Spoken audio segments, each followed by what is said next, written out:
Hedrick, I am so excited to have you on this conversation today, talking about young adults and money. You come at this from two perspectives, both as a mom and also as an educator. And would love to hear how you thought, tell us a little about your journey as a mom and how you thought about raising a financially fit young man. Okay, you know what? It's that being a mom has been my absolute favorite job. And I mean, I've sung on stages all over the world and I've written books, but still, being a mom is the best job in the world. It's also the hardest job in the world. And I divorced when he was 5 and moved from Switzerland, repatriated. So that was a big shift. And of course, he was at 5. It was really interesting. He was always into money. There was something that I wanted him to do as a 3 or 4-year-old. And I said, I tell you what, I'll give you a franc if you make sure. And I'm not going to tell you what this thing is because it had to do with his potty training. And we're just not going to get into that. But I said, for this task, you'll get a franc every time. It's good. And he said, well, really? I get money? And I thought, oh, weird. Who cares at 3 or 4 years old? But he was solid from that moment on. So fast forward, we're here. We went from Swiss francs to US dollars. So he got here in time to learn all of the money things in primary school. But as he got a little older, I did for him what my mom did for me when I was 12. I will never forget the story. I asked for something. I don't recall what it was. And she said, I tell you what, you're 12 now. Here's the checkbook. This is how much I make. Here are our expenses. Here's my budget. And if you can find the money for it, then yes, you can buy it. And so she had me go through the budget. She had me at that time write out the checks and really go through the whole thing. And I had to tell myself no because it wasn't in the budget that time. But I all of a sudden understood that it wasn't, hey, mom, give me some money. Okay, here you go. There were a whole lot of decisions and a whole lot of factors influencing that yes or no. And I thought it was really smart because it took her off the hook from just being the bad guy. You know what I mean? That I said, mom, is so-and-so in the budget this month? Became the question. Yeah. And so when Chris got to be about 12 or 13, I did the same for him. I sat him down and I showed him, hey, this is what I make and this is what our budget is. Let's do this together. And so now we're no longer doing checks, but we went through and I let him pay the bills online. And we did that for a few months so that he would understand how to pay the bills, how to set up an automatic payment, all of those skills that we generally leave our mom's houses without having. And so it was important for me to do that. And I'm super glad because to end my journey as a mother, or at least a full-time mom, ended with quite a flurry of big things. He turned 19, went to basic training the next day, did his first tour when he was 20, came home when he was 20, got married a couple of months after getting home from his first tour in Europe, and then turned 21. Oh, I am really happy. And he has never called me once and said, hey, mom, I need some, or can you spot me? As a matter of fact, even going into high school, he started working when he was a musician. And so he played for church professionally. And the last year, I remember we went to go get school clothes right about this time of year, his senior year. And he said, mom, I really don't need anything. I make my own money. I'm good. And so he's always been confident in his ability to handle money, to save. And so it's been a joy to see that. And here he is, my baby. Look at that photo. Here we Go go. mom and go Chris. That is a great story. So I'm going to work backwards because I'm interested in the life before, some of the things you did before 12 or 13.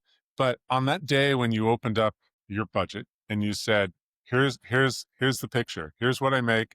Here's what I spend. Here's what we spend. I think that's an incredibly courageous level of transparency that not many people do, but clearly equipped him with some of the information. It sort of trusted him, like, I'm treating you like an adult. And I'm curious, how did he ever judge you in that process? Like, why are you spending so much money on this? What were some of the, were side effects of that? Well, you have to realize that a 12-year-old does not know what a monthly salary is. And so a 12-year-old, you open up and say, even if you've just got your salary and nothing else, even if you're just making like 50K, you look rich to a 12-year-old.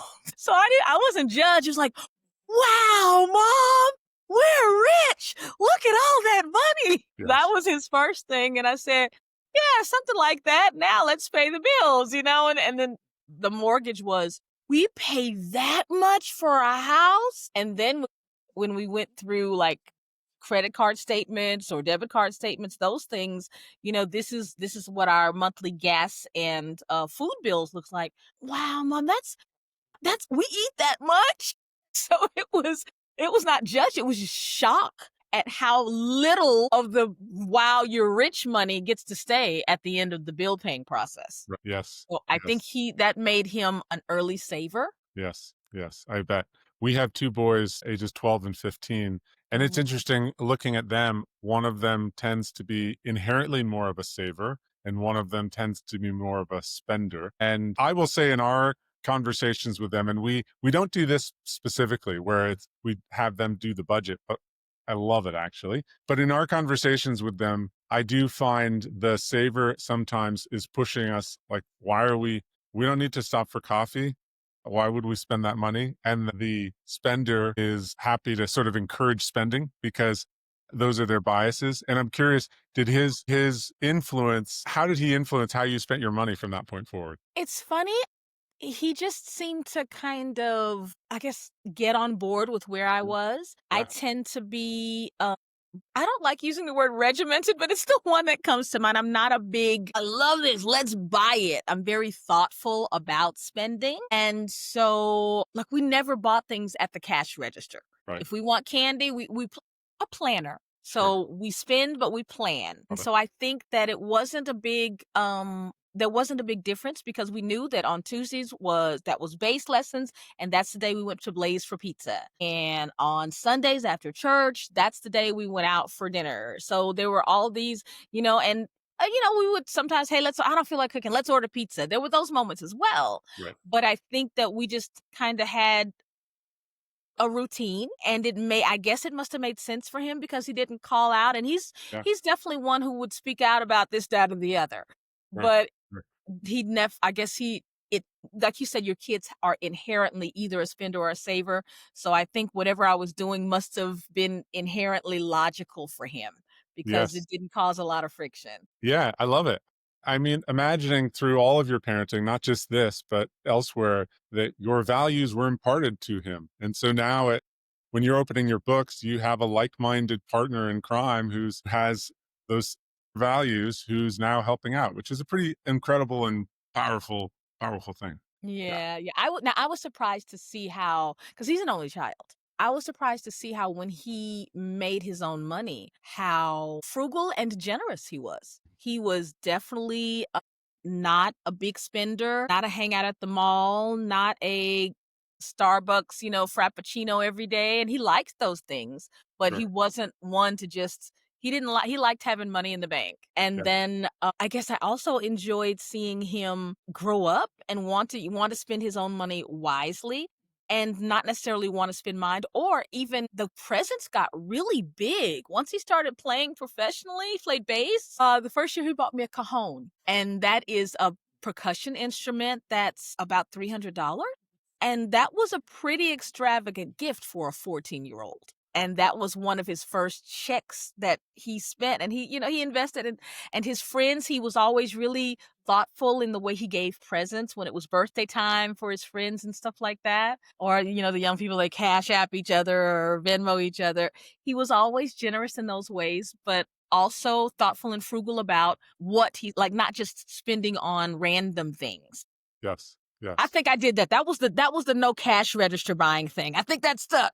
Yes. Yeah. No, that's true. The things here at the cash register, these are things designed to distract us. They weren't what we came to the store for. And so let's ignore them. Let's stick to what our list is and let's get through this and get out and get on to what's next. I love that. Yeah.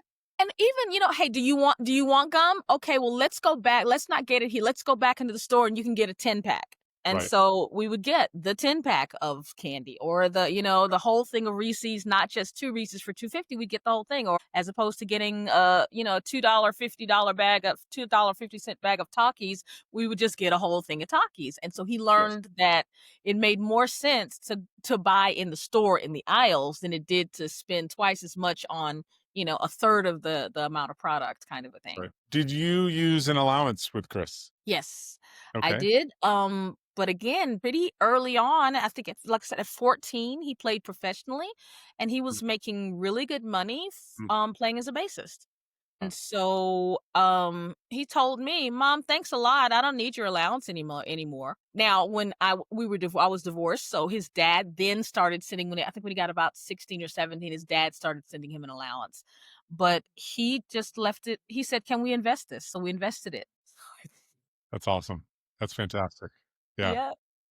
Yeah. That is, and your mom did a similar budgeting process with you, it sounds like. Yeah, yeah.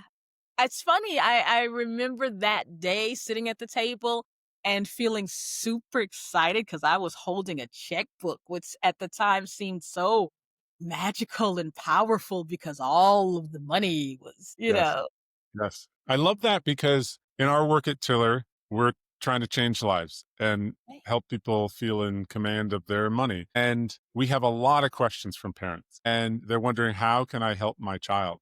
And when I think about helping a child, I'm also thinking about the multi generational dimensions of it. How not only am I Mm. helping a child, how am I helping that child to help their child and their child to help the follow on generation? And how am I making sure this sticks and this continues to roll from one generation to the next? And what I love about this story is it's a great example of that because it shows something your mom did with you that clearly worked and it clearly stuck. You've done that with your son. And I'm pretty sure that Chris, when he's a dad, if he's a dad someday, he's going to be pulling out this same playbook. And so this is a multi generational impact that is being passed down the line. That's beautiful. Aw, I feel you're right, and I just knew it kinda connected us, but to hear it, wow, very official from Tiller. Ooh, I feel Yeah. Well, I well gotta ask you done. a question, Peter. Are you in school? Are you guys in school? Is Tiller in schools? That's a great question. We are have a free plan for students and we love having students who use Tiller. We have students, some in high school, certainly in college who are using Tiller or in graduate school. And that's been really satisfying is for us to help students. And then ultimately as they transition to their first paycheck, we're hopeful we can be relevant to them there too. Tiller gets even more useful as your finances get more complex. We don't have any current educational offering in schools. And that's something we're talking about. We're talking about how we can reach more kids and reach kids through parents, but also through other venues. Schools is a great question. The you're an educator. I'm curious what have you seen progress out there? Have you seen opportunities out there with educating youth about money? That's why I'm asking, because this is what I find. We still teach algebra and geometry and calculus, and we call that higher level learning. And those are our smart kids take all those classes. And when they go to college, they still don't know what to do when they get their first credit card application and they get it. And then they start buying pizza every week. And there's just no learning about budgeting or very little. Financial Yes. literacy is a very small part of what we send our kids out of K-12 with. And Yes. I think a product like Tiller would be a great resource in the classroom because you do get all of the algebraic reasoning, but I taught technology on the middle school level. Right. And one of the projects I did with the kids was, I know you, what do you want for Christmas? Oh, and of course, they were just, outrageous. I think that year was Yeezy Boost or some crazy sneaker that cost some exorbitant 800, but I don't even recall, but they were just really radical requests. And I said, okay, great. Let's look at what that stuff would cost and how you could let your parents put you on a pay schedule and a saving schedule to do that. And all of a sudden, I didn't have to teach them one formula. I didn't, I teach tech and I'm not a math person, but one, I could get this. Yeah, devise a plan. You want to sell your parents on getting you this. How could you come up with it? They came up with the most innovative ideas. I'll cut the yard. I can go and cut my grandmom's yard. Or I can start a website for my aunt. She has a business and she wants to do a website. There were all of these ideas that came up because they could look at an actual product that they wanted to buy Right. and knew that either parents were going to say no or they would have to come up with a really great reason for their parents to say yes. And they learned all of those kinds of things. So a product like Tiller would just really give that a little more structure so that somebody who's not really a finance guru like you guys are is guiding the process. Yes. Yes. Absolutely. The way our kids use Tiller and the way that they think about their finances is they have a spreadsheet. They have a very modest allowance. Most of the money that they have and they spend has been money that they've made. We tell them early on our rule: you share some, you save some, you spend some. And we actually did one third, one third, one third. So one third to charity, one third to saving for the future, college or your down payment on your first house or some big future goal, and one third to spend.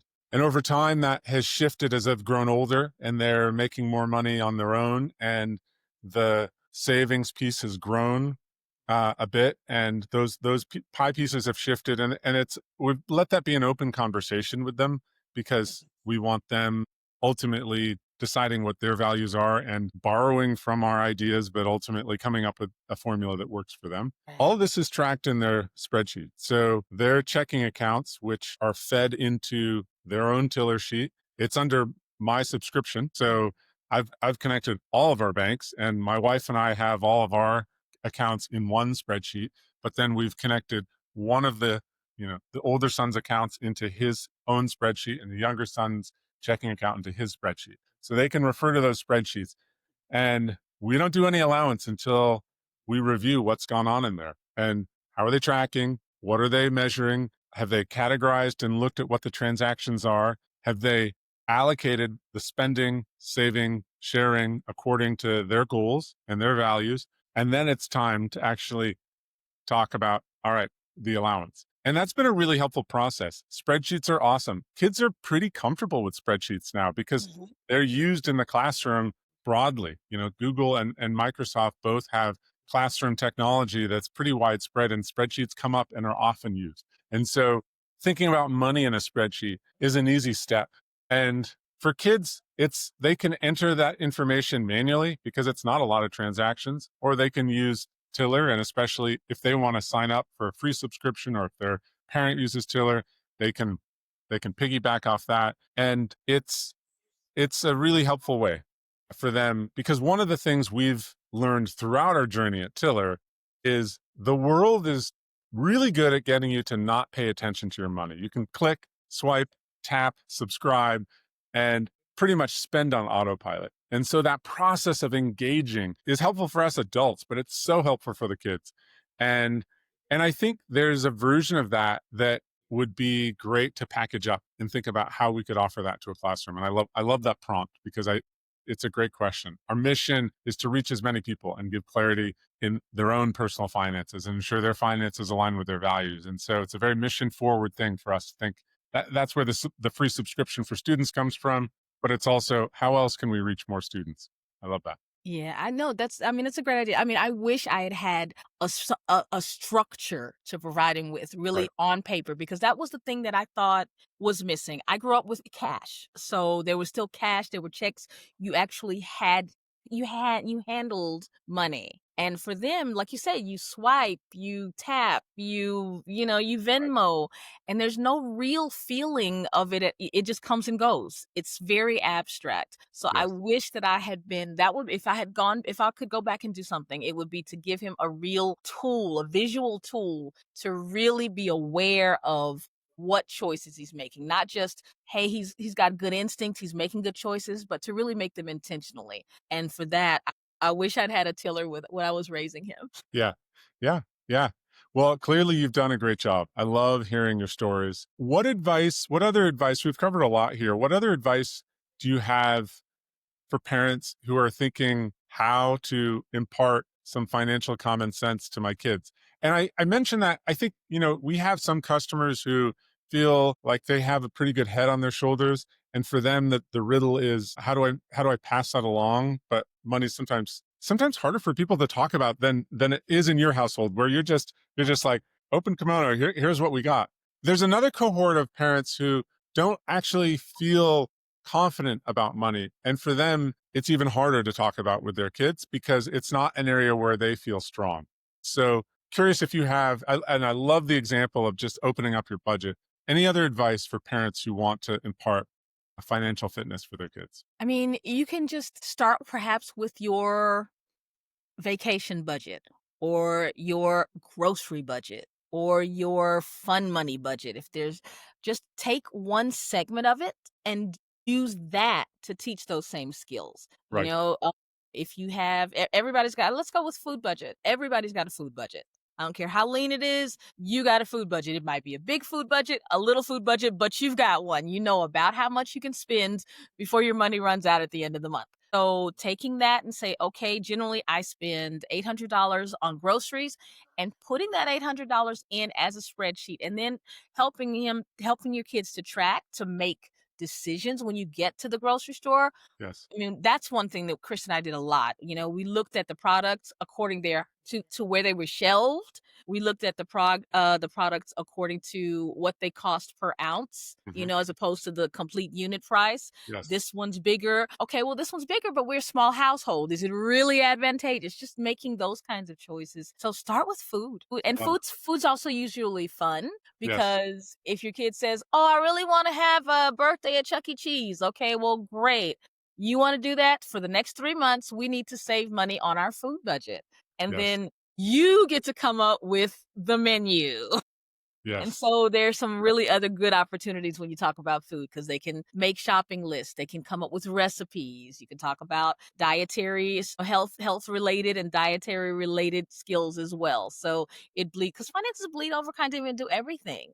So that would be a good way to give them a small start. Well, not small because food is not small, but at least a segmented start to Right. getting those same kinds of skills. I love that. I love the example with food. I actually love the example around the birthday party and how can we have them think about the planning for the birthday party that includes the budgeting and maybe some of the behaviors we want to change a few months ahead of time to make sure we have that. And the other example that you opened with is, around the vacation or the weekend trip and thinking about those are expensive. And it's a great opportunity for kids to think about, all right, like work with them on thinking about what's the budget for our weekend trip to go visit grandma or to go to that soccer tournament or whatever it is and have them work on that budget. And Pete, that's huge because I don't know about anybody else, but trips to go see grandma, those quick weekend, we're going down the road to, those are always way out of budget. Yes. You think, well, I don't have a hotel. I just need gas money. And then there's a stop at Bucky. Where are you in the world? I forgot. In Washington State, Okay, so here outside in Seattle. down here, there's a huge place called Bucky's. It is a trucking stop, but it is on steroids. We're talking, I mean, it's like a Walmart-sized trucking stop. It's just massive. And so there's the stop at Bucky's, and then you gotta go to a bathroom, but you don't wanna go in McDonald's and not buy anything, so you buy a couple of ice cream cones or a coffee. All of those things, and yeah, it's always money. So telling your kids, okay, here's the route. Plan our stops, our bathroom and our quick break stops, and how much money we're going to spend. Just something like that is huge, and and like I said, that would have helped me. I should have come up with that idea earlier because I I would follow that. always at a rest stop. Oh my god, that is my all of that. I said, oh, we don't buy at the cash register. Get me in a rest stop. All caution goes to the wind. Just pull it. Oh, look, this looks delicious. Let's try it. What a cute T-shirt. Look soap. That kind of Love it. stuff. So you've been cooped up in a car, and at that point, you need a break, and you want your guard is down. Your guard is down. Yeah, Oh gosh, yeah. I love those examples. I'm going to borrow from them. I'm gonna put our put the budgeting for our next weekend getaway on one of our boys, and I love that. That's a great idea. Or let them do it together. They can fight it out. There you you know? go. No, we got to go here. No, no, especially because you said you got a saver and a spender. So that'll be great because maybe they'll also marry the opposite. So they'll get to Nice. collaborate and Totally. come together with those two value systems. Yeah. You're thinking ahead. Clearly, you're having been on the journey. That seems like a long ways away, but you're right. It's around the corner. And I love that because that's a very common. Couples complement each other. That means they're different and they didn't grow up with the same norms and values. So how do they come together to do things cohesively? You're right. And Those are you really important. mentioned, what did you say? A lot of people do not like to talk about money. We're not transparent about money. We're not comfortable talking about money. So just having them talk it out with in a peer relationship, hey, that's valuable stuff. Totally. Totally. Absolutely. Yeah. Yeah. Anything else, Hedrick? Anything we haven't? The one thing I did, and I didn't know that until fairly late, well, right about the right time I found out.